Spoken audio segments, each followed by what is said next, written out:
So keyloggers are also known as keystroke logging or keyboard capturing. And yes, you guessed it. This application simply captures keystrokes as the user types them. Now, no rocket science here, just plain simple stealing of anything you type.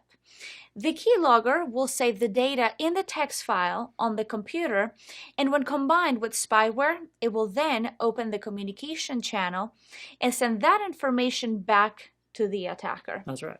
Now, they can also be programmed to start and end logging when the user is prompted to, enter a user and password in any browser window. This means that the keylogger has been set up with spyware in order to perform this type of activity. Now, hackers are really interested mainly in your bank information, usernames and passwords, social security numbers, and any other information that they could use to steal your identity.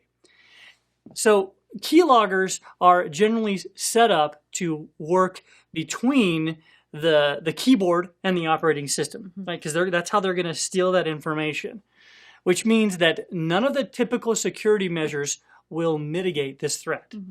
So as we look at more details pertaining to keyloggers, this will become apparent.